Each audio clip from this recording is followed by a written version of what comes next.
Some version of the tax cuts will pass, but not the whole wish list. Here's why.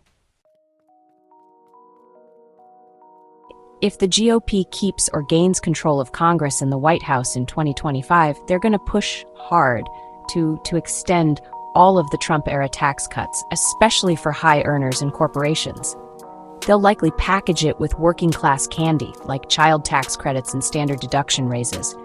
And they'll pitch it as no new taxes to avoid backlash. They've been teeing this up for years. So yeah, high-income folks and corporations will likely get big wins.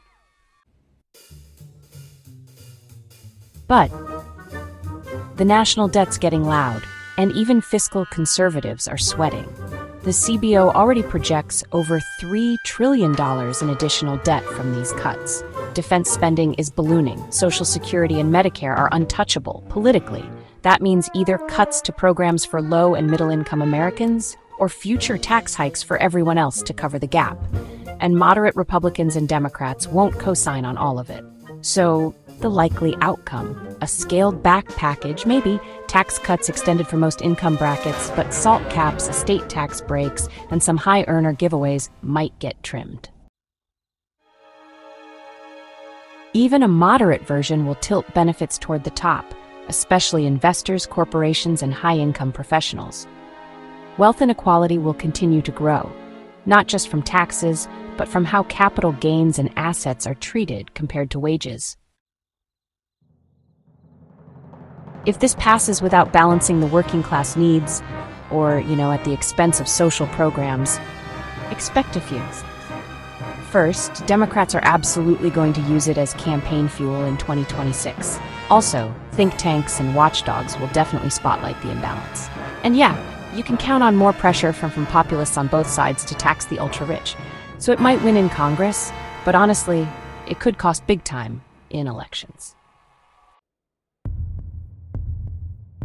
If nothing changes structurally, we're basically headed for a loop. First, cut taxes, mostly for the rich. Next, run up the deficit. Then, say we're broke. After that, cut safety nets. And then, well, rinse and repeat. So here's the quick version. The top 1% will likely win again, though maybe not as big as they want. Debt and inequality will rise. Social program cuts will be the real battleground. And expect massive political blowback in 2026 or 2028 if people feel played. Moving on. Here's a detailed state-by-state breakdown of how the richest 1% stand to benefit from the proposed Big Beautiful Bill in 2026, based on ITEP data. In Texas, the estimated tax cut for the top 1% is about $18.06 billion. Florida comes in at $12.5 billion. California, $6.83 billion, New York, $5.24 billion, Washington and Pennsylvania each at $3.82 billion. Ohio is also at $3.82 billion, Georgia is $3.65 billion, Virginia, $3.57 billion, North Carolina, $3.51 billion, Massachusetts, $3.29 billion, Arizona, $3.22 billion, Illinois, $2.73 billion, Michigan, $2.5 billion, Tennessee, $2.34 billion, Colorado, $2.22 billion. And on a per-household basis, in Wyoming, South Dakota, and Texas, the top 1% are projected to get more than $100,000 per household in annual tax cuts. So let's talk about the key drivers by state. In low-tax states like Texas, Florida, Wyoming, and South Dakota, rich households really benefit big time because they get business carve-outs and estate tax relief, all without the downsides of the SALT cap. Now, in high-tax blue states like California, New York, and Massachusetts, folks still gain, but the SALT cap limitations do reduce the total benefit. All right, why do these differences exist? First, business income deductions, or pass-through carve-outs, and those higher estate exemptions massively favor states with super-rich populations. Second, the SALT cap has a bigger impact on the wealthy in high-tax states, so they lose more benefit from the deduction cap compared to those in low-tax areas.